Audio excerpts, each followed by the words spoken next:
26. 82. What war did you serve in, and what was your branch of service? I was in the infantry army in World War II. Volunteered to do so in August of 1944 when I turned 18. Ended the service a month later in September, mid-September, and then went straight to Florida for training, infantry replacement training in Camp Blanding in Florida. Should I go on with the schedule for what happens after that, or will this going to happen on the interview? We'll get there. Okay. So that's it, and I was discharged from the military in April of 1947 after 2 tours in Europe. One combat, the other occupation. What was your highest rank? I came out of the Army with a staff sergeant rank. Yeah, all of this in the infantry and in rifle companies, which is, of course, the point of the spear in any given conflict.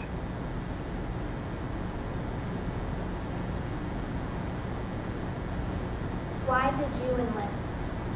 I come from a long line of warriors. My great-grandfather served in India with the British Army, and we have evidence of that. With the cigar case, he was presented by his senior officer, and if my memory's straight, my great-granddad received that, and the engraving says to Regimental Sergeant Major John Edwards, in commemoration of the raising of the 1st Indian Artillery, Khyber Pass, India. No date, but my guess is, until I do further research, it was about 1850.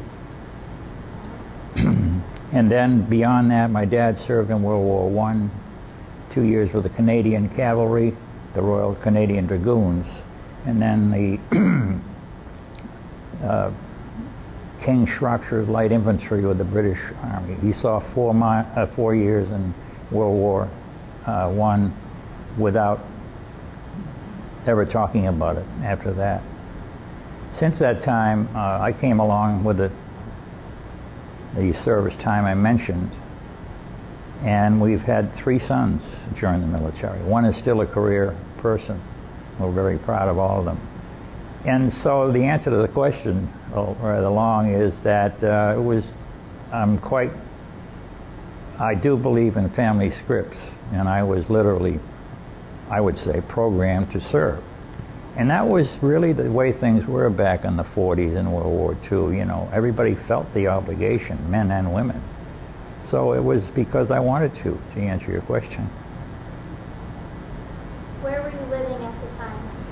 I lived with my mom and dad in Wellesley, Massachusetts. Dad was a superintendent of construction. I worked with him for several years and so forth. But yeah, I grew up and went to school in Wellesley. And why did you pick the service of the branch that you joined? I guess the interesting part about that question is when I went into the 1st Army Regional Headquarters in Boston, taking some time off from working with Dad, and I say I want to join up, and this bemedaled old 1st sergeant was the recruiting non-com, and he said, yeah, okay, Army? I said, yeah, I want to join the infantry. And he looked at me like I was insane, but I really wanted to get into the action. I felt it was my job and so forth. Do you recall your first days in the service? In the service? Yeah, I trained right up to, my folks took me up to Camp Devens, Fort Devens in wherever it is in Massachusetts. Can't remember the name. So that was the indoctrination and all the shots and issuing all the radios. Yeah, I remember it fairly clearly. Pretty busy.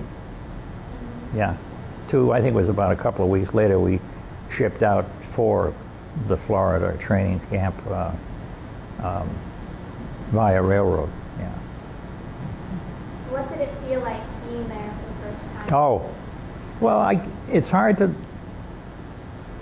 recall that. I'm sure I was fortunate to have had a year in service with the Massachusetts State Guard, so I knew a fair amount of things about structured service and things of that nature, and especially the firearms that were involved. So I just took it a day at a time, I guess.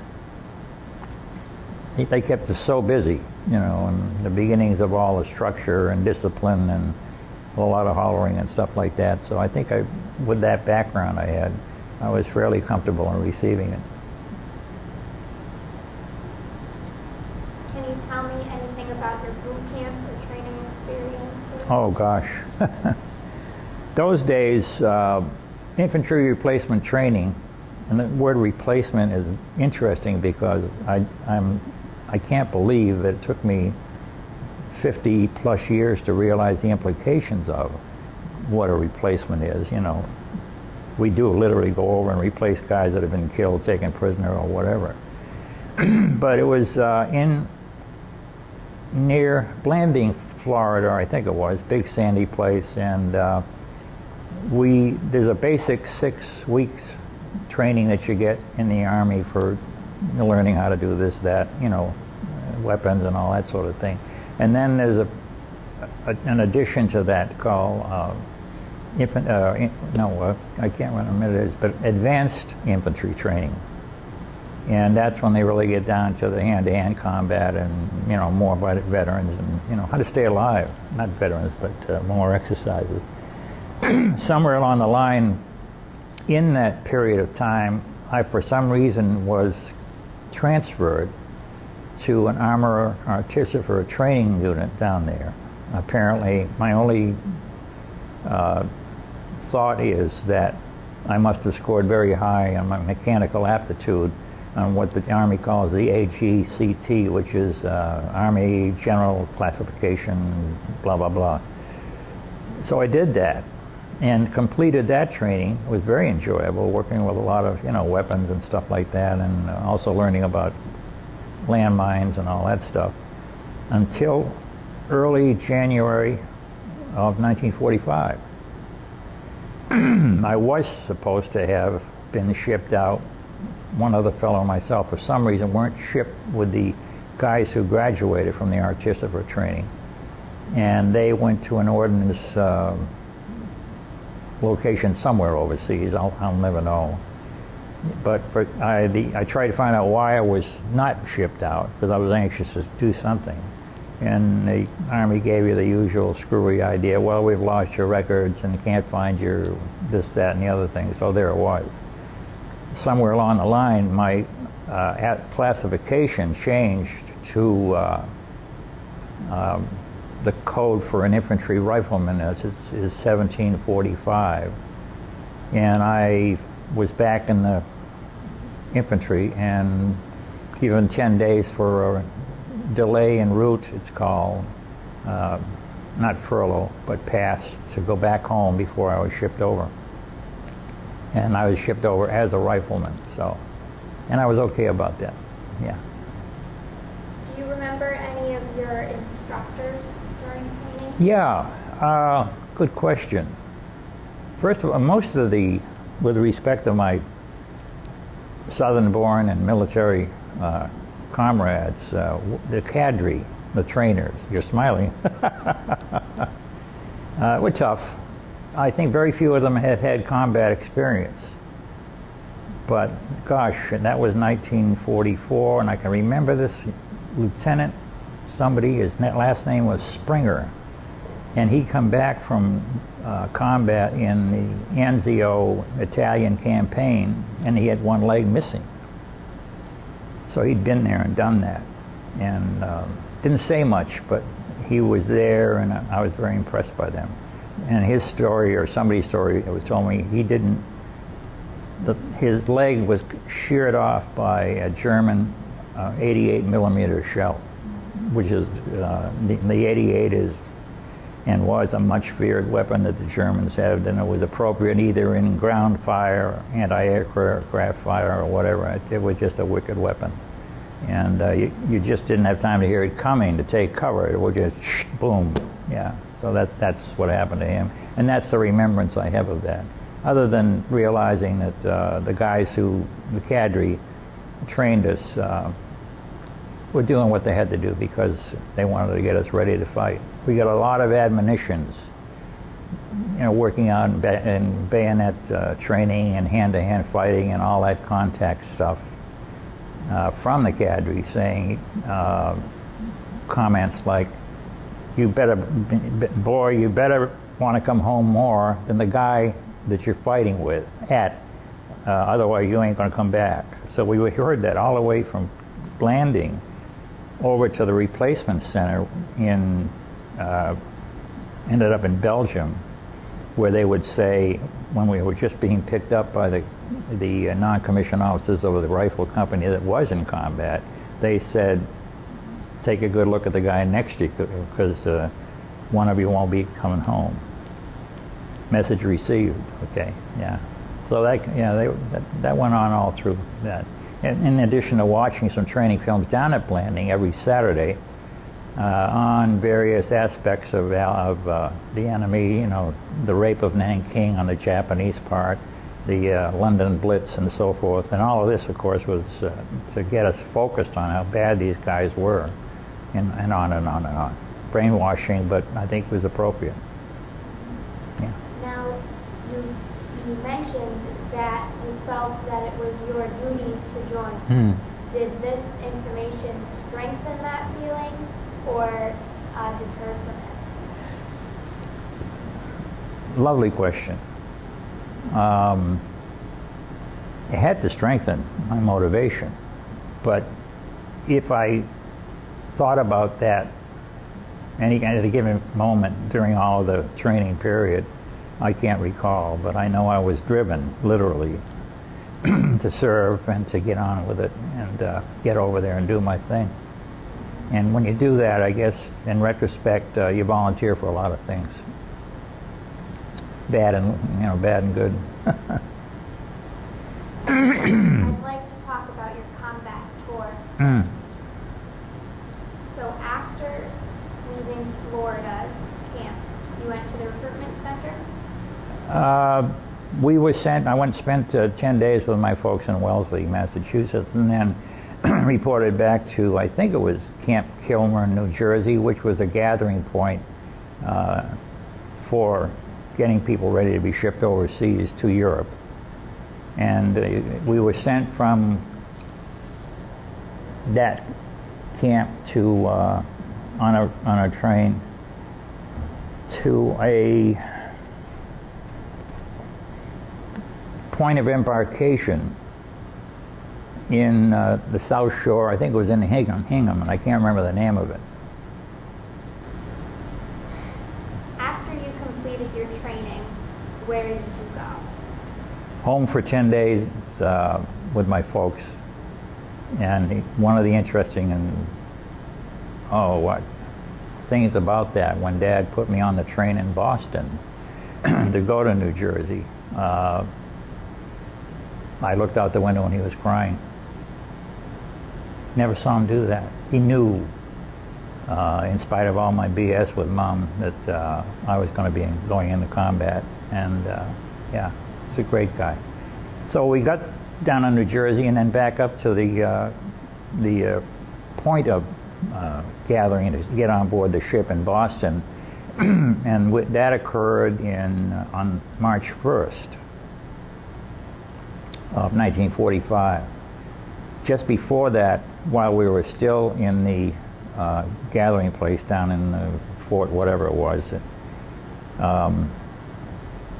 everybody wanted to get to Boston and or see all their folks and so forth and so on. So I had called my mom and dad at home to say I'll meet them in Boston in Park Square tonight, 7 o'clock and something like that. And in the interim, after I made the phone call, we went on alert for shipment, which means no calls, nobody goes outside.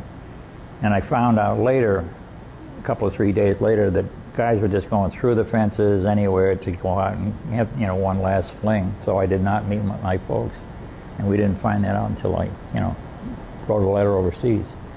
And then we boarded the Wakefield, which is a very famous troop transport, and took off from there, and we were in Liverpool 8 days later. Interesting, the Wakefield was so fast, speed-wise, that we had no coverage in destroyers or whatever during the trip. There was some airport, you know, for U-boats and all that stuff. So that's, I think, an answer to your question. So you arrived in Liverpool? About the 8th or 9th of March. Very interesting. What did you do when you got there? Well, we were glad. The transport pulled up into this enormous,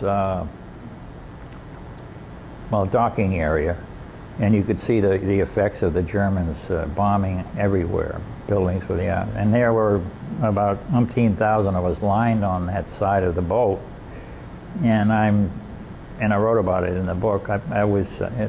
We were greeted by a British Army officer who was in the Black Watch, who had been there, done that, was about 5'6" tall, with kilts.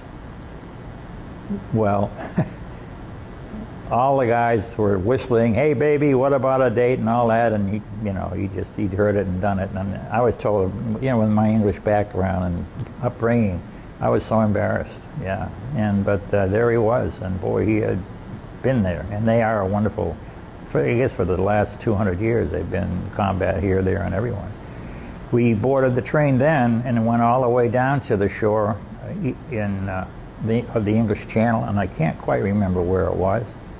And soon after that, boarded a crappy old cargo ship, small, to go across to France, which we did. I think it was a night trip. I chose to sleep on deck in case, you know, anything went wrong. And then when we got there, boarded trains to go to the replacement depot. Do you remember arriving? Do you know how that felt? Where?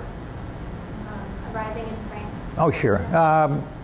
Well, at all points, getting off the transport, which we really wanted to do, get kissed to the ground, and then shipping out and getting into France, it must have been a nervous excitement. We knew where we were going, and we were very green. And to come into the Repel depots, what they call the replacement depots. I think it was in Aachen, Germany, which my division had shared in attacking and taking not too long before that. And after a night there, in come these bedraggled, bearded Willie and Joe characters from the rifle companies that we're going to. And here we are, ties, overcoats, still have our numbers on our steel hats, green as grass, and didn't know from nothing, and we probably all said in one form or another, "Holy mackerel, what the hell am I doing here?" Yeah, very human. Yeah, it was nervy, but I still think I felt excited, let's get on with it. Yeah.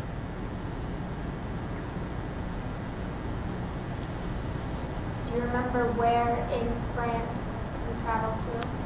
Whatever the direct train lines were from Le Havre, I think, where we came in, to Belgium or Germany, where we ended up.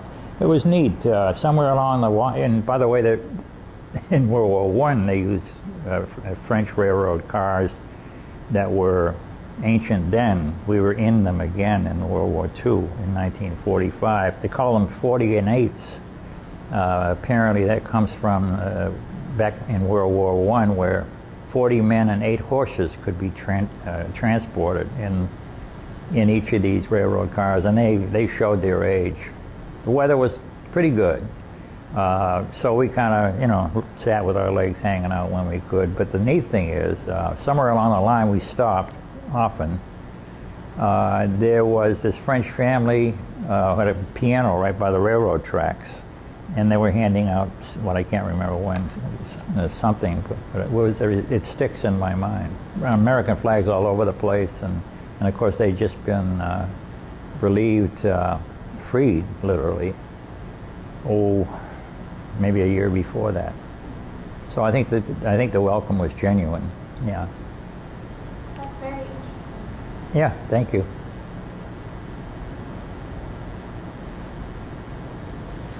What was your particular job or assignment? To stay alive.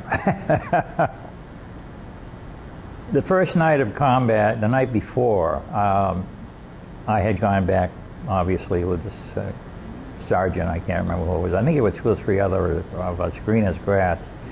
And they had just taken the village, and one of the houses that they took, which is standard operational procedure, they slept in for that first night I had.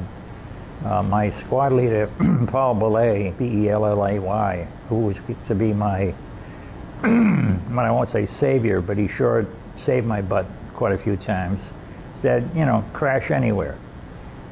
Excuse me. A day or two before that, they had just had a terrible couple of days and nights on a tall, not mountain, hill overlooking the Bahnhof and just having crossed the Remagen Bridge, and they were under fire for all that time from the Germans. So that, in retrospect, I know now why they looked bedraggled and just out of it. You know, it's what combat does to you. So in my book, I wrote, if I had been keeping a diary at that time, I probably would have said something like, you know, dear diary, I'm here and I don't know what the hell I'm doing. A few liberal other words in there. And went on to say the next morning I woke up and curiosity, I prowled around the house and find a case of liquor, and I opened one of them. It turned out to be schnapps. I took a swig from it, and it was incredibly strong, and I spit it out. So I think my rules of the road from there on out, when we went into houses and found such things, was be sniff and then sip. Yeah. We started out walking along a dirt road. Not long after that, all of the guys around me start to, and you walk well spaced apart when you're in combat. So one round of a mortar or whatever can't get everybody. So, and you're always handy the ditch that you can dive into. But everybody started to run. And I yelled at Paul, I says, what's going on? He said, you dumb son of a bitch, they're shooting at us. And I finally figured out what were all about. And I had been assigned in the cherished BAR in the, all the new guys get it in the rifle squad when they come. It's a Browning automatic rifle. It weighs 20 pounds. It's a remarkable weapon from World War I. And the magazines for it are 2 pounds apiece. So it was a hike and a hump, yeah. And my other vivid recognition was that I had bought a fighting knife in Boston and just before I left, and I had it in my boot. And in running that first day, I kept the scabbard, but I sure lost the knife. So somebody picked up a very lovely knife. And that was my first exposure to combat, being shot at. Yeah. Were you ever wounded? No, not in that war. Did you see many casualties in? Oh yeah, yeah.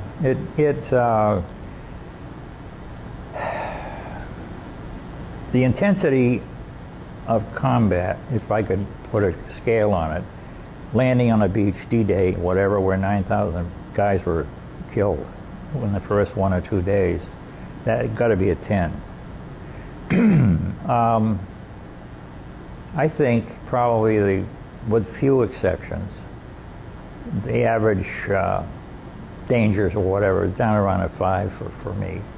And I was, as a rifleman and also serving on a tank, which we'll talk about later, as a 50 caliber machine gunner. So I wasn't wounded, no. And but bodies, yeah, German a lot. And the nature of the combat, in retrospect, in the Ruhr pocket, which was enormous, we found out later, had about 250,000 Germans encircled in that so-called Ruhr pocket. And they would stop, depending on the unit, German unit, the enemy unit. If it was SS, they would stop, fight to the death. If it was anything other than that, and by this time the German army was filled with people over 60, 70, and 80, and kids, which was an incredible challenge for us when they carried a weapon, the young guys. That's what we encountered during that. Artillery, not too much.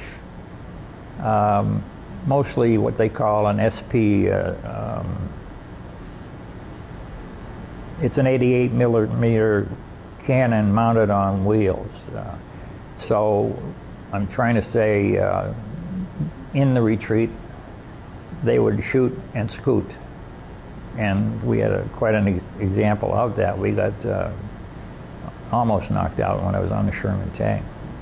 So yeah, all kinds of bodies and damage, and that's it for the moment.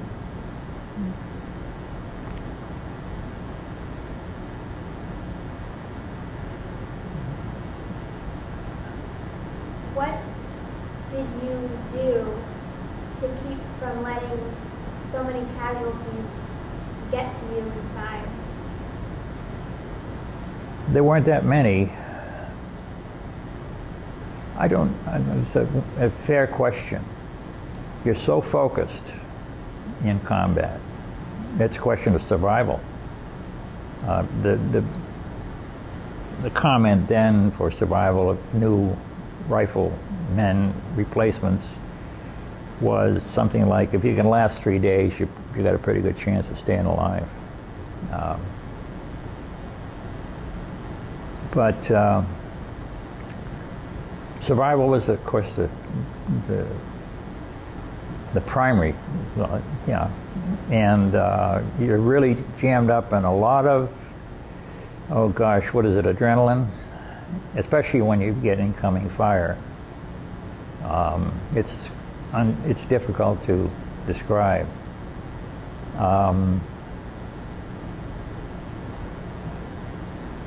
Okay, I think that's it for the moment. Yeah. Can you describe for me a typical day?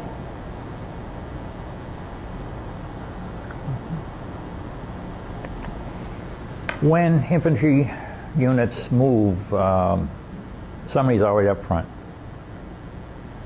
In the rotation for rifle companies, and there were 3 of those in a infantry battalion back then, and 1 heavy weapons company.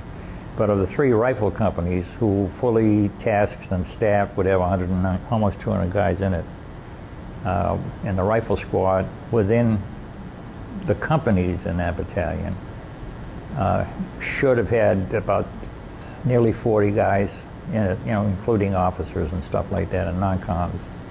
We were lucky to have in a 12-man squad, which was a full squad, then 6 or 7 people for a variety of reasons.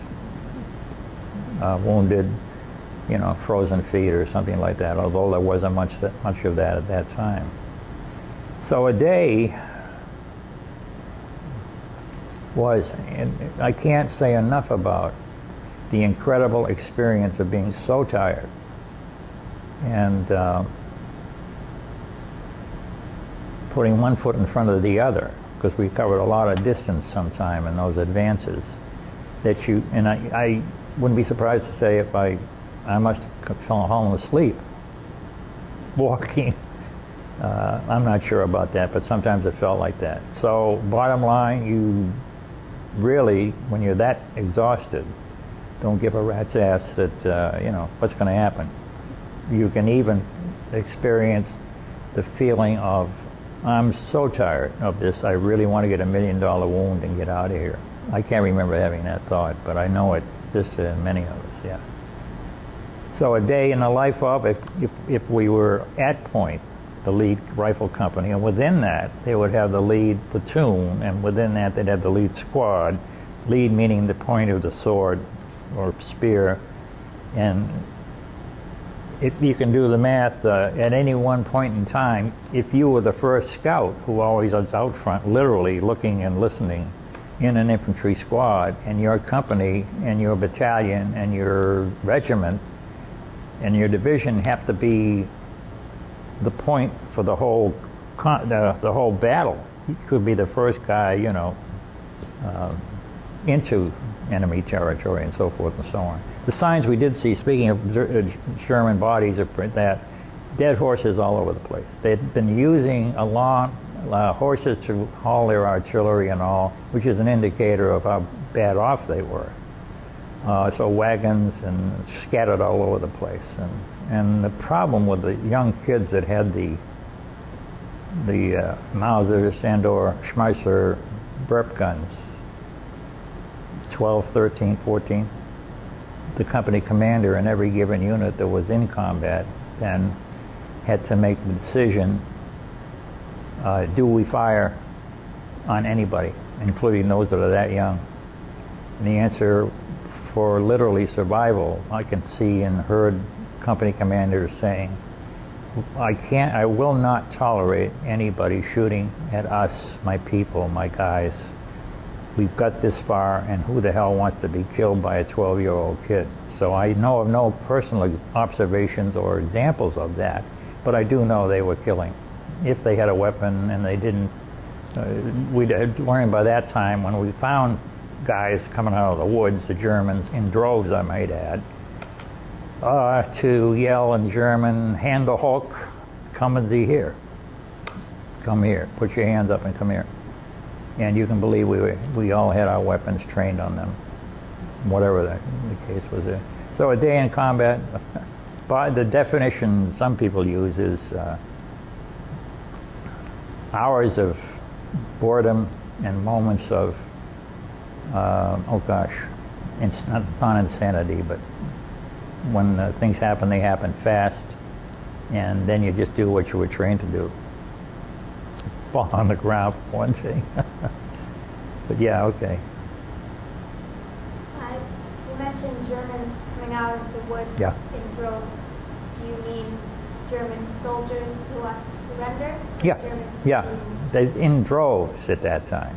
And it was complicated by the fact that they're in that Ruhr pocket, which was an industrial area for Germany. There were hundreds of thousands of people that had been commandeered and captured from the rest of the place, Russians, Romanians, whatever the case may be, and they were forced to work in these factories underground, building this and that. Yeah, I read yesterday that the production of the Me-109, a German fighter, which was remarkable, reached its peak in late 1944 and early 1945. So they were really putting the stuff out, and tanks and so forth and so on. So, and they're brilliant. The Germans are brilliant when it comes to production and all that. But the people who were freed after 2, 3, or 4 years of captive, forces and brutal retreatment, food-wise and otherwise, would come out and come along with the German POWs, prisoners, I should say. Yeah. A humorous incident happened. Our first scout was Dave Harris. He was a full-blooded Indian, American Indian. And supposedly these guys are so sharp and so bright that, they know trouble when they either hear it, see it, or smell it. But we kidded him about the day he walked right by 3 or 4 Germans who wanted to give up, and he didn't hear them. Chief, his name was, Chief Harris. He was a neat guy, yeah, but we ragged him about that a lot. So that's a day in the life of, and did we see a lot of bodies? Yeah. But by that time, the battle, whatever, in which they had been killed, it was probably, over by a day or so. Very few GIs I saw killed or wounded. For some reason, I don't know why. But, all the units there were covering a lot of ground each day, so things moved pretty fast. We were chasing them, yeah. You mentioned the Ruhr pocket. Pocket? The pocket. Yeah. From what I know, you were surrounding the Germans. Yep. How much of that were you aware of every day? Or was it just Nothing. you're looking forward? Nada. One of the principal thing I talk about in my book, again, I hate to keep plugging it. No, I don't. Is that when the birth of a cynic or a skeptic, I'm not sure which would be the best term for a rifleman, affectionately known as grunts and so forth and so on, is the level of communications at that level about what's going on in the battle. Why we're here, where are we going, you know, what's in it for, not what's in it for me. Never knew. The positive symptom of any combat unit is a lot of bitching goes on. God damn this place, and you know, blah blah blah blah blah. They never tell us anything, and it would happen fast, especially in the pocket. Okay, we're going to go somewhere else. Jump on the trucks, just after you spent 3 or 4 hours of digging a goddamn foxhole, which was not frequent, by the way, because we were moving so fast. Day by day, we would sleep in the villages that we had attacked and so forth and so on. But bitch, piss and moan, they called it, we were good at it. And I have to say, I came out of there with a level of skepticism, maybe cynicism, about people who were stripes, shiny badges on their shoulders and stuff like that, generals, yeah. And when bad things happen, and a classic example of that is the Hurtgen Forest in fall of 44, was the attempt and decision by General Bradley and all people associated. By the way, he was known as the GI's general. Made the decision to send infantry units straight through the Hurtgen Forest to capture the dams that was our objective all along. And it turned out to be an absolute slaughter. It was the beginnings of the worst winter in Europe in 40 or 50 years. Cold, wet mud, and trees that were so thick you had to bend down to see that. In the meantime, the Germans were well entrenched in there. They'd had the time to do that. So it was a horror show. My point is that once we were aware of that, and one of our regiments was in there, I can't remember whether it was the 309th or the 311th, attached to the 8th Infantry Division. It was just so horrific, casualty-wise, that those who survived wondered why we didn't go around the forest, and on and on and on. The point I'm also leading up to is Bradley later, a few years ago, wrote in his memoirs that he would still have made the same decision. Well, when the 20 or 30 infantry divisions that were involved in the Battle of the Bulge read that, and we all have quarterly publications and so forth and so on, and there's one that I have from a friend who was at the Battle of the Bulge, published Bradley's comments, and the manure hit the fan on that. Guys wrote in and said, they knew, we knew from September on that the Germans were building up. We had prisoners, we had people coming in and telling us, locals, natives, that something's going on over there. And the day before, my division jumped off and, can't think of the name of it at the moment, the general of General Parker of the 78th Division came to the officers, the colonels of the regiments, and they were all uptight. I wouldn't be here for sure. And he said, you guys, all you got to do is what you've been trained for. Go for it. I know you can do it. The next day, snow, non-cooperation, maybe a poor choice of words from the Sherman tanks, just raw, no experience in combat, and had to attack this town, which was in the way of getting to those can't think of the name, Bridges or whatever it was. And the losses over 2 or 3 days, by the way, communications were non-existent between the forward observers that work with us guys and the artillery units that were back there, calling back and forth for support and all that. Non-existence. We also found out that the maps they were using were outdated. So it was just the war, the latest output from, that everybody's been watching lately. One of the episodes has the acronym FUBAR, and that was frigged up beyond all recognition in retrospect. So much anger came out of that, and I guess to focus my point, you just don't forget that, because the common denominator for criticism is unnecessary casualties in our perception, and I think we were right. Yeah. So, want a skeptic? Talk to a combat infantryman from World War II, Korea, Vietnam, Iraq. Yeah, that's basic privates and riflemen. Nobody knows what's going on, and I can understand that now, having led people as a non-commissioned officer. Yeah. Long-winded. Yeah, thank you.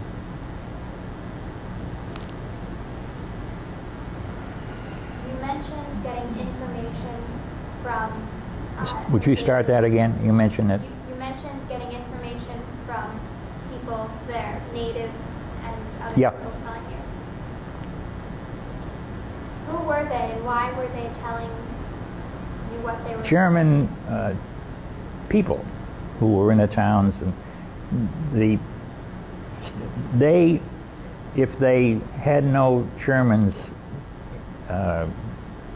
military people in their houses, were supposed to hang white sheets out the window.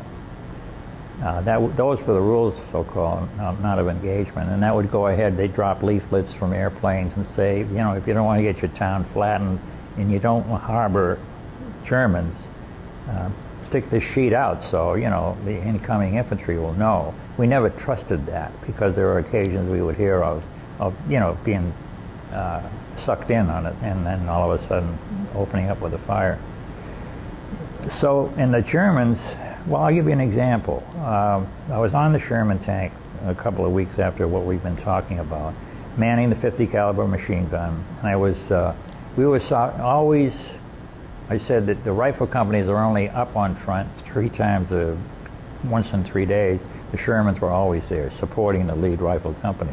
And we had probably been on the run for, 7, 8, 9 days. But we were chasing a German tank, which we could see from the wide tread marks, was a pretty big one. And these Tiger tanks, I'm not sure of the classification, were nasty and very good.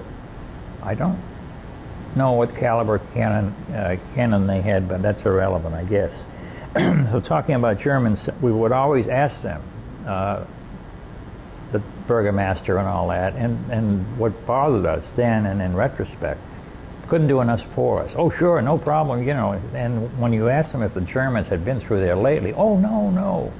And they've also, unsolicited-wise, tacked on to say that we were not Nazis, but 2 houses down, the guy is a Nazi. So they would squeal a lot on there, and that bothered us, a lot. But the bottom line was, do we take a chance on this character's telling us that nothing's been through here, even though the tracks are there? So on that occasion, we said, okay, and then we went up this hill out of the town, and the Sherman inched over the top, and just as it started down across a plowed field, this explosion came from the edge of the woods I can't tell, 100 yards away, but we knew it was a high velocity tank, and the shell, thank God, we wouldn't be having this interview, struck just in front of the Sherman and threw dirt up and over all of us. The driver immediately put it in reverse to back over and get out of into what they call hull defilade, with only the hull showing. In the meantime, yours truly have taken a swan dive, if it was the Olympics, where you get a 10 into the ditch, just survival driven, off the top of the tank and back. Yeah, I mean, I bellied through and back. I was really pissed off at the guys because they left me, but I also realized that survival to survival, they did the right thing. So we never caught that darn thing, but it kept us very nervous for the next few days. Yeah, those diesel-powered tanks of the Germans have a crazy, weird muffler on it. So it's you can hear for miles, and your hair stands up when you hear it, and you take cover, even though you can't see it. Yeah, and at that point we were so tired, not hungry, but we didn't have much to eat other than the conventional rations, and just wanting to get along with things, that when we heard that got our attention. Otherwise, nothing did.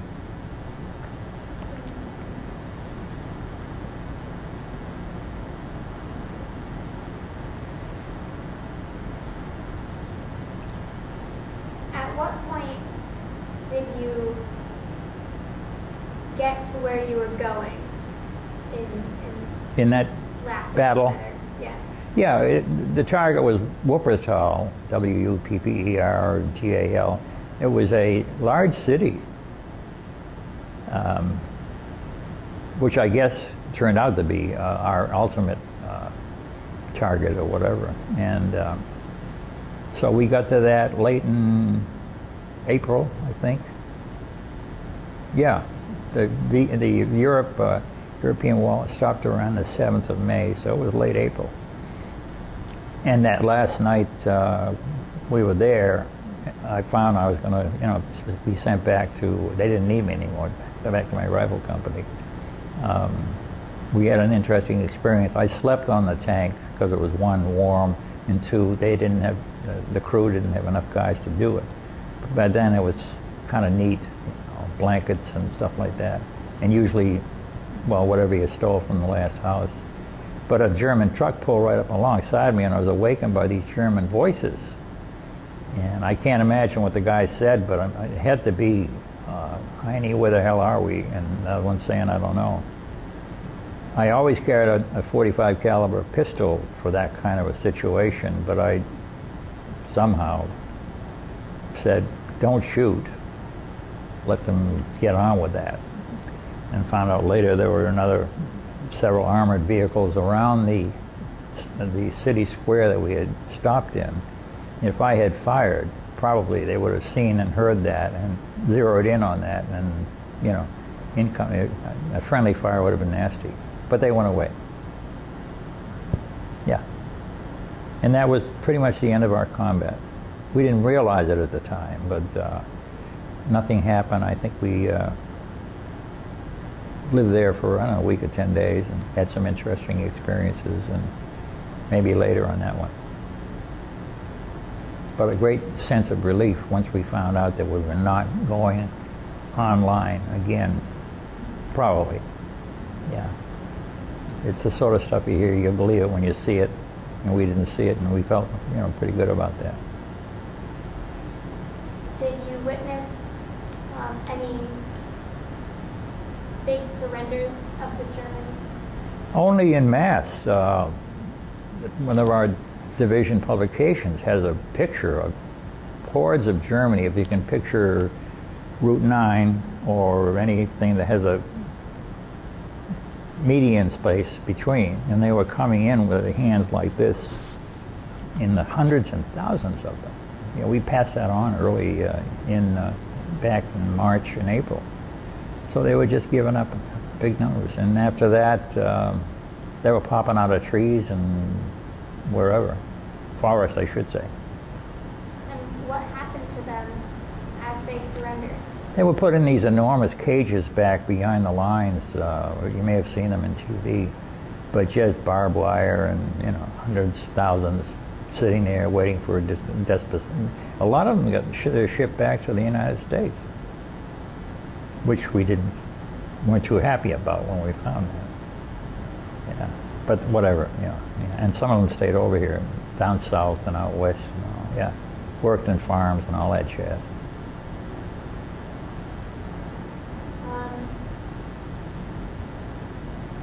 You mentioned a bit transferring to Sherman tanks. Yeah. Can you tell me what that transition was? Oh, how I got on it? Yes. Oh, yeah. Somebody went back somewhere in mid-April. It was just after we had been in foxholes near the Sea River. Had a night patrol that's interesting, but we got out of there, and word came around who's got experience with a 50 caliber machine gun, and I said, hey, I'm your man. So myself and another guy, and there were two Shermans that usually accompany any companies on attack. That's when I got on it. I'm not sure of the date, but for the remainder of my time in combat, I was on that. Yeah, interesting ride.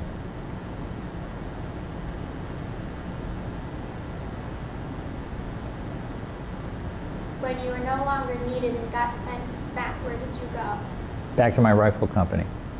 Where were they? They were, I'm not sure. They probably, sometimes we took over the barracks of the Germans is the German name of it. Slept there, but rather in private homes. It was kind of rough to take at first, meaning going into a German family and saying, you've got an hour to get the hell out of here, you know, the meals on the table and all this stuff. And, but you get used to it after a while. I think that's where entitlement starts with warriors and that sort of stuff, including looting the houses and all. But I went back to 2nd Squad, 2nd Platoon, Echo Company, Easy Company, and rejoined the guys. I found out that while I was gone, when I left them and gave my BAR to another new replacement, a couple of 3 days after that, a German mortar round came into the center of the squad who was advancing, and in this case, in movements of any kind, the riding automatic rifleman has to be close to the squad leader. So I would have been where he was. And the mortar round flattened the whole squad, and it put Pete in the hospital for a year and a half, getting shrapnel picked out of him. And when you look back at incidents like that, you begin to, and you have enough of them, you begin to wonder, you know, is there a higher power? Yeah. Which I finally acknowledged about 50 years after that. Yeah. You know, when you add up the bad times, you know there's got to be somebody out there. Yeah. Didn't have religion during that time. My folks weren't churchgoers. Yeah. Did you see a lot of looting of houses? A lot of what? Looting of houses? Oh, we did a lot. That's where the entitlement comes in. Yeah. Oh, yeah. It was bad news, but you get a whole new mindset when you're trying to stay alive, and you've been, you know, yada yada yada, and you see these things. And I've seen guys come out of houses with these beautiful boxes full of sterling silver, which they immediately have to get rid of, so they give it to the cheap driver who's always around, say, save it for me. You probably never saw it again. But yeah, we took what we wanted, starting with good wines and stuff like that. Yeah, pay, you know, reward. Crazy. Were you awarded any medals or citations? Yeah, 2. In reverse order, the Bronze Star Medal is the lowest order of the 4 awards for bravery, gallantry, et cetera, all the way up to the Medal of Honor. And everyone who was issued a combat badge after the war received a Bronze Star Medal for that. There were 2 categories with the Bronze Star Medal. That was called meritorious service. The one I got for when I was on the tanks and did a pretty good job, I guess, at the time, was awarded for valor, sometimes known as heroic conduct, and that's what I got after the war was over. Yeah, it's quite a compliment. When my dad heard that, he was quite upset. You know, visions of Commando Kelly or something like that, but I'm very proud of that. The only thing I'm more proud of is my combat infantry badge. And great anger ever since that time. Something like 35,000 Bronze Star medals were awarded in the initial Iraq or Iran thing back in '91. That would just, it diminishes and dilutes the significance of what you've got. Nobody can take that away from what we got for what we did. But to hear it, and only officers up to the field grade, I think, which is a major, who were in combat, could get that award. Nobody else. But you find out since that time, you see letters coming in from vets into our quarterly publications saying, you know, guess what? Everybody, where's this damn thing? Why is nobody challenging them? And on and on. See what I mean about cynicism and skepticism? You did ask.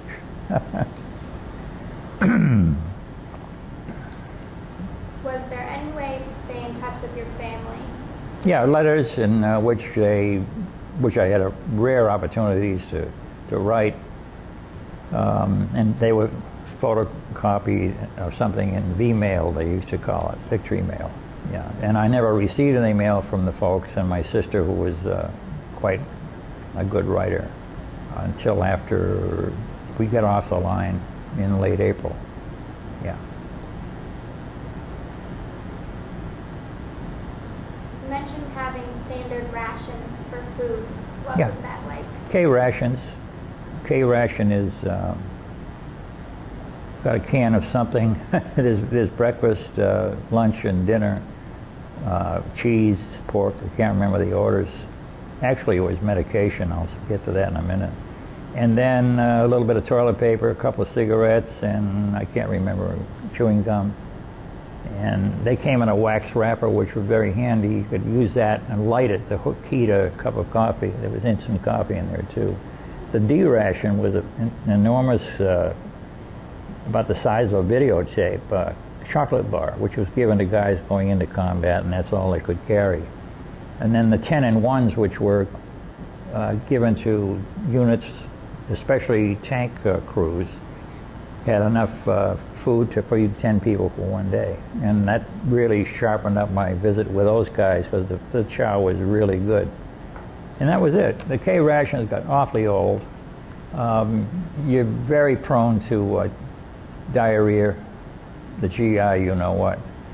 And but the fix for that would be to, if you eat the pork, the breakfast, whatever you ate, or bad water, you would take the luncheon can of cheese and put that down, and that was pretty good stopper for the loose stool, shall we say.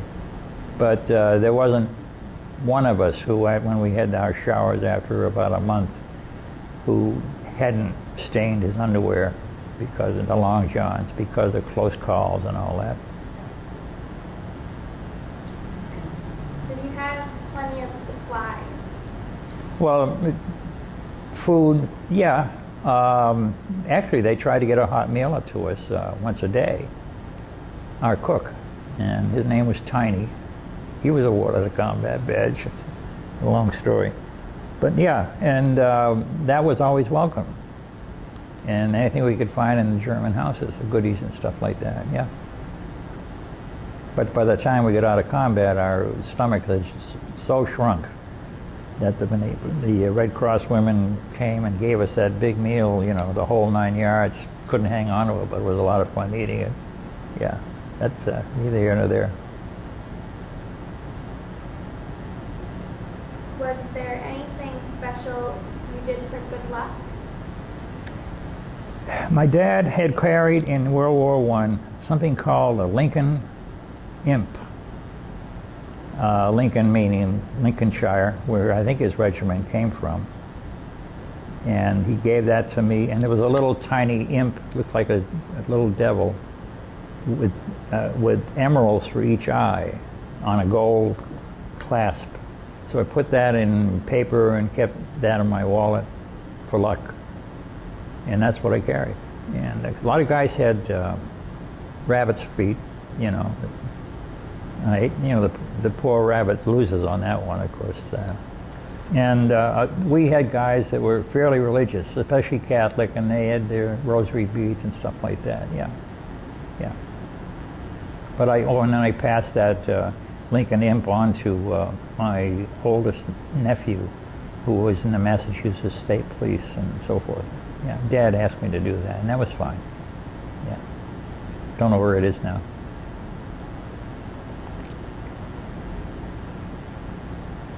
How did people entertain themselves? In combat? It's a difficult question. Not much you could do. Our publication was the Stars and Stripes, and if you had that, you'd read it. But I think in terms of acquiring knowledge or freeing your mind from what we were doing, there wasn't much in the way of entertainment or opportunities for that. I don't think we cared. I didn't care. Yeah. I don't think I cared. Yeah.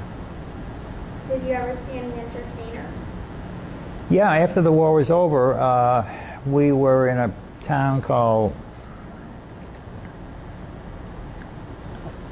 Corback.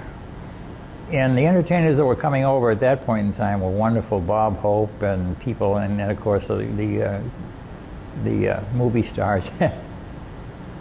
I think we had to climb a tree. There must have been 4,000, 5,000, 6,000 people at this place. I can remember. I can see it in my mind's eye. And but it was neat to hear the music and to see the girls, especially. And I think there were girls from where we were. Yeah, it was neat.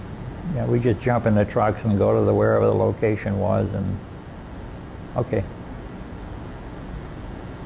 Did you have any leave time?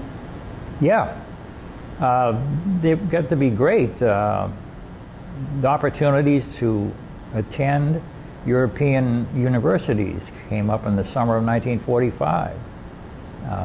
Very, very ancient ones. Oh gosh, I can't remember them. In England, London, and in Paris and France, in a variety of what I think were pretty much liberal arts programs. And I'm going to guess and say it was about 8 weeks. And I'm sorry I didn't take the opportunity, because the guys that came home with those on their CVs, their when they went to get a job with them, here is the University of Edinburgh and so forth and so on, and it was pretty representative. But I did take a chance of taking a 2-week, what they call, something to do with relatives, trip to England to see my mom and dad's brothers and sisters, and we did that. But I spent a day in London, and then somebody says, let's go to Edinburgh. There's a place, they really know how to party up there. So we went up there for about 6 more days. Finally realized I hadn't seen all the relatives, so I got my butt back down to London and did that. It was really nice. My Uncle Sid was there, and I met my Auntie May, Dad's sister. And it was a pleasant experience. We went back in, early 80s. My wife and I and my sister and so forth, and took my mom back there to get reunited. It was nice. Yeah. Big family. By the way, Mom in the World War I had 9 brothers. She lost 6 to either gas or whatever in World War I, so she knew what it was all about. Yeah.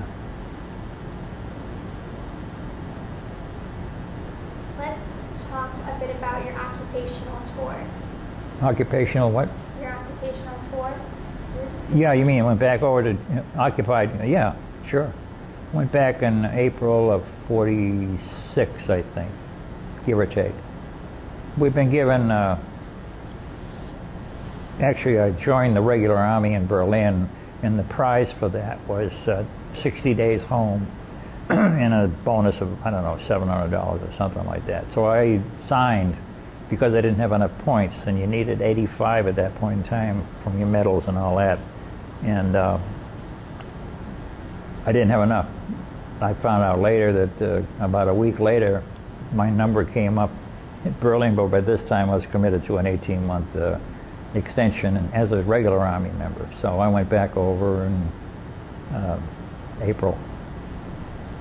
And occupation, I joined, well, I was with the 78th Division, my infantry division. We went in September to Berlin to relieve the American Airborne Division that was there. Berlin at that time was carved up in 4 different places. It was the French, English, Russian, and American sectors. And it was incredible. They were still losing, the Germans, 5,000 civilians a week because there's just no food, no place to live, even though it was the summer and fall of 46. It was a mess. And that lasted for me until December. I came home, back to that story again, yeah.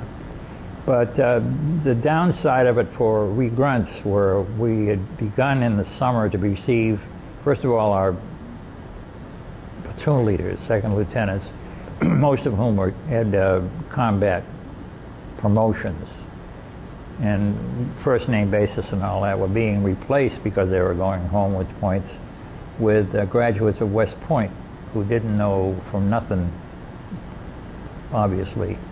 And so it started to get a little chicken shit, you know, you're going to wear ties and stuff like that, and we were not too happy about that.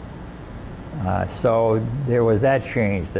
And then when we got to Berlin, it was really white gloves, the whole 9 yards when you're on guard, and that was 180 degrees from what we were, you know, used to. Open collars and, you know, no shine shoes and all that stuff. But, you know, long story. But that was, that I remember. And I came home from that occupation duty in spring, 47, I guess, April or something like that. And I was with the 1st Infantry Division at that time. Yeah.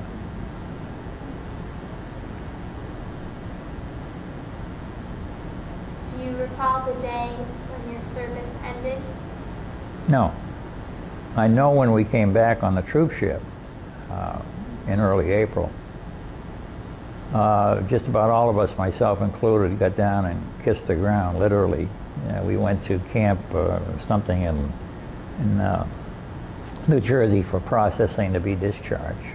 And happy times, yeah, yeah. And glad to get home and all that stuff. Quite a transition too, you know. What do I do now? Dad wanted me to be a construction guy and foreman or something like that. But by that time, with the exposure, literally, that I'd had, I was, I know I wanted to do something else. So it was kind of an upset between Pop and myself, you know, and I went to college at that point in time. Did you go on the GI Bill? Yeah, all the way through that. Got my bachelor's and also my master's degree. It was a different bill from Congress, but yeah, it was wonderful. By that time, my first marriage and my master's work, graduate work, we had 6 children, so it was kind of busy. But I loved it, yeah.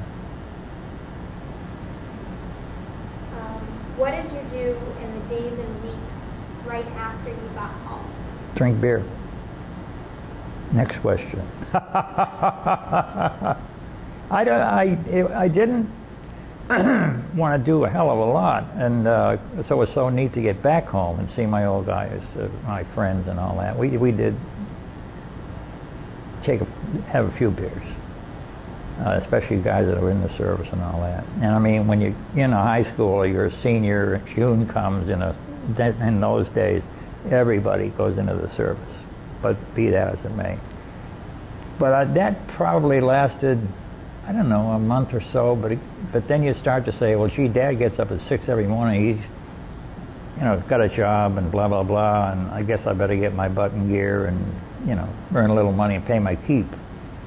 And that was about what the feeling was. I still left this time on the weekends to drink a lot of beer and stuff like that. Yeah, fool around. Yeah, buy a car. Had you made any close friendships while you were in the service? Not when I was in the Army, in combat, or afterwards. The remarkable thing about being in a unit that's shipped overseas, infantry unit in this case, and you go into combat and survive that, there's a rapport, band of brothers that cannot be described. To this day, I feel that. Not from that particular, only because I was in combat. When I meet another combat veteran, it just instantly, been there, done that, how are you? And you just feel this. And I belong to the Combat Infantrymen's Association also, and the camaraderie that comes there from either 60 years after World War II, 30 or 35 years of Vietnam, Korean War, they're all been there, done different things, but everybody was up front. So there's this enormous amount of shared respect. So, because in my regular service with the Army and all, and occupation, no, we just, and maybe it was my personality too, I was kind of a loner, so to speak. And also, well, I don't want to get into, by that time I was a non-commissioned officer. Now the National Guard, far different. I spent 5 years with those guys, and you can see it, I'm sorry to say it again, my book, where I didn't talk about friends that I had made, which I didn't in World War II or on the occupation segment, but I was able to recall vivid, descriptive terms to describe each of the 5 guys, the non-commissioned officers that were in the 26th Reconnaissance Company that I was in. And that was close to a bond. Only one of them was a combat veteran, but still, you spend 5 years with these guys, even if it's on weekends and 2 weeks in the summer, you get close together. Yeah, it was a nice experience. Yeah. When did you join the National Guard? Got a call. I got home in it was April of 47. I got a call a week or two later from a guy who knew a guy saying, would you be interested in joining a just to be formed unit in the Massachusetts National Guard? And I said, yeah. I jumped at it. And became a tech sergeant in that and a platoon sergeant / tank commander for that. And interesting. Almost got killed. How's that for a lead? Do you want to talk about that? Sure. But do you have any more questions that you need to have answered? Okay. We got our tanks. I can't think it was a General Chief or something like that. 42,000 pounds, combat loaded, 57 caliber, this, that, and the other thing, and a lot of fun to bomb around the woods in when we were out there. For the first 2 summers, we would always go down to Camp Edwards for our maneuvers. We did not go the next year because by this time, our armored vehicles were not welcome in the woods and the periphery of the fort, which is enormous, because of the damage they do, and also, not to mention the damage we did on weekends when we were on pass. Oh gosh, I got off track here. Oh, okay, tanks. So that next summer of 51, the 2 weeks were now scheduled to be up at what was called Pine Camp then. It is now called Fort Drum. And it's classic tank country, 107,000 acres of take your pick, shoot what you want, go where you want, and so forth and so on. We arrived up there after an overnight bivouac on the way and picked up our vehicles, tanks, and was in the early days in the Korean War, but we were still earmarked, like a lot of National Guard divisions, to be possibly be federalized, brought back in the Army and sent over there. So we were pretty serious about what we did. So we did nothing but combat simulation exercises with the tanks in this case, and went out the second week of the stay there. That day had lunch, and then we headed out. And the routine we had for the simulated combat was with a reconnaissance troop. A jeep goes ahead, and that's your scouts, and they go looking to raise hell with the so-called enemy. That's followed by the tank, in which, in this case, I resided, perched on the top, which was a no-no, but you get a great view. And we were followed up by a couple of 2.5s with, I don't know, riflemen, I guess, or whatever they call them in the cavalry. We hadn't gotten very far on this dirt road, which of course I can vividly remember now, which is on an upgrade. We were very heavily wooded section to the left of the dirt road that what tank was on. The guys up front gave a signal at enemy sight. Usually the signal for that is raise your weapon and knock on the butt of that or so forth, but we could see, so we stopped about 100 yards behind them. The natural reaction there or in combat would be to, with the enemy in sight, get up there, and so you can draw a bead on them with the tank. So I told the driver, immediate left stick, which when you pull on that, the tank turns that way. And no sooner had we done that, that there was a ditch about 17 feet deep in front of us, which we couldn't see. I couldn't see with the density of the trees that were growing. The tank went down, its left front tipped completely over. And I found out later, my hands were all abraded. I had grabbed 2 young poplar trees and stripped the leaves on them all the way down. But I ended up pinned under the .50 caliber of all things on the tank. Unfortunately, we had just acquired a case of beer and put it in the rear of the turret, and that came pouring out. Also 180 gallons of gasoline for the tank itself. So filling with fumes and all that, and I'm conscious. Out of it, but I'm conscious. And I can remember my driver saying, "Sarge, you want a cigarette?" And I was aware enough to say, "For Christ's sakes, no, and don't let anybody else smoke." So I was pinned under for about an hour and a half. And my friend, the only other combat veteran in the troop, Red Monroe, took over. He got his tank, backed it up, hooked up a cable. There are things like that for tanks when they're disabled, and started to pull the tank off me. And in the meantime, I can't remember, the 2 of my crewmen were right there with me to pull me out from under the gun when I got up out of their way, you know, and they did, and the tank slipped and came back down again, just as I got out from under it. So I was there for I don't know how long, because by this time a medic had come out from the hospital. We're really in the woods, and given me a shot, so I just didn't care one way or another. So they flew me down to an Army hospital, I can't remember it now, outside of Boston. That night, all of the generals and Fremont came and said to me, I was getting casts on my legs and all that, "Thank you very much, Sergeant," and all this crap. So yeah, but that was Murphy Army Hospital was the name of it, and that was July of '51. I was there for the rest of the year, rest of the summer. I was attending Boston University at the time, so I did make it back to school sometime in September. So the surgery, because of the Korean War, was remarkable. And I had the pins put in my leg and so forth and so on. And that saved my life. Yeah, if I was in recovery intensive care or whatever for about 8 days. I guess it was a new court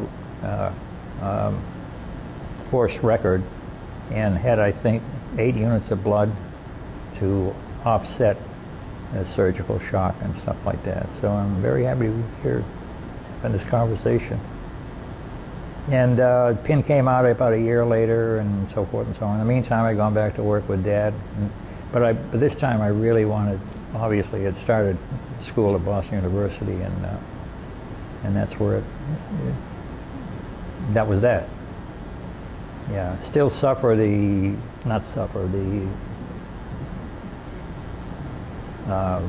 impact of the near loss of both legs, but the alternatives were really something you don't need to talk about. Yeah, I'm a very, very lucky guy. Yeah.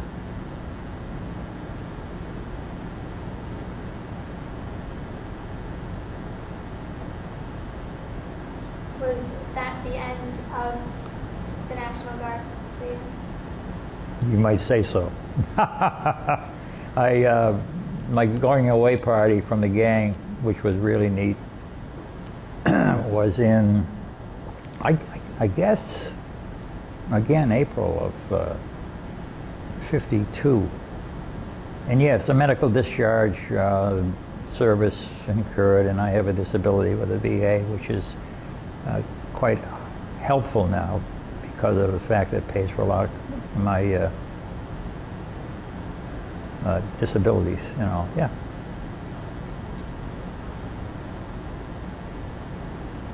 You mentioned being a member of the Combat Infantrymen Association. Yeah. Are you a part of any other veterans organizations? No, my dad never chose to join the Legion or the Veterans of Foreign Wars way back when.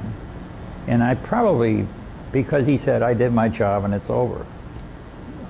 That doesn't make for a relative excuse or decision-making thing, but I never saw the merits of belonging to either the Veterans of Foreign Wars or Legion guys. And I know a lot of them in Deep River. They're great guys. We go to all their this, that, and the other thing. I'm also a disabled American veteran.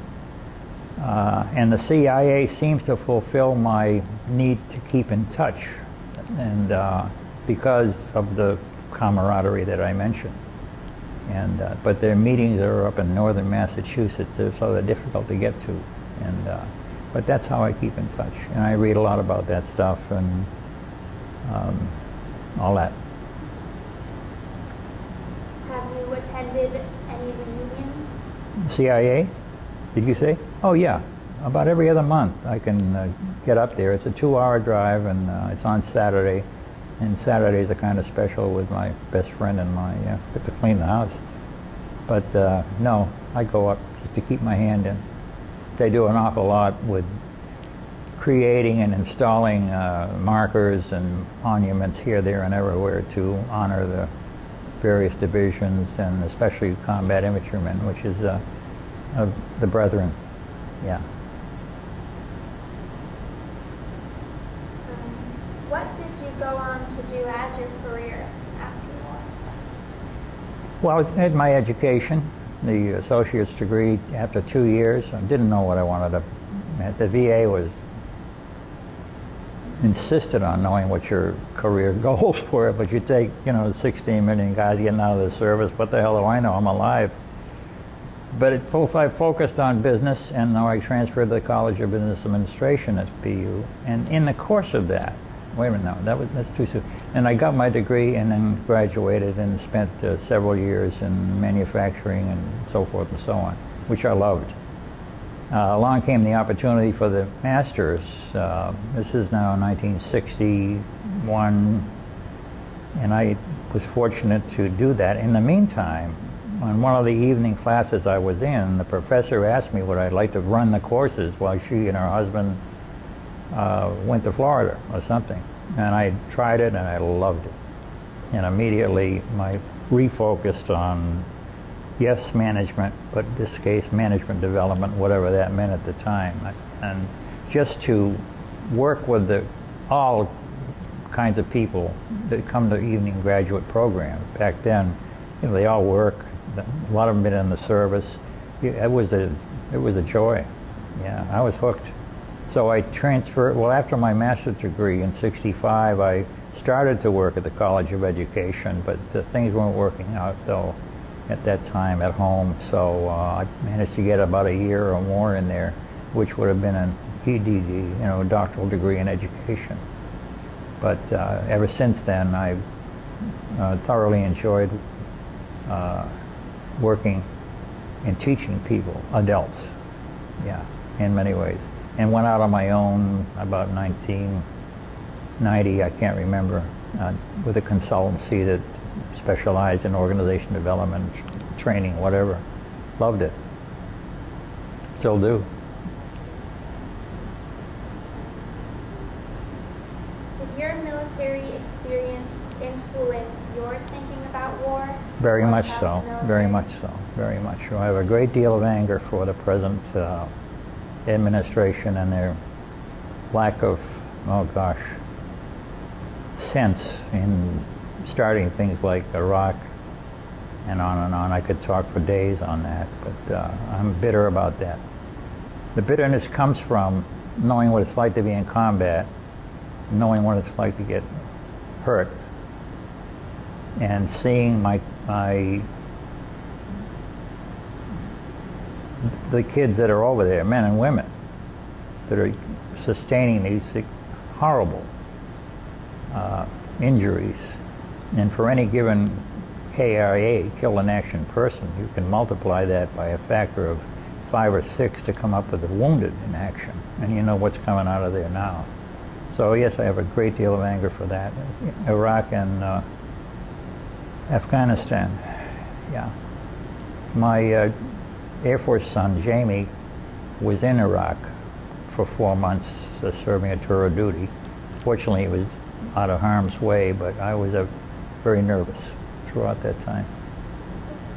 So that's the scar or whatever that I'm left with, yeah, from combat. Is there anything else you would like to add that we haven't covered so far? How much time do we have?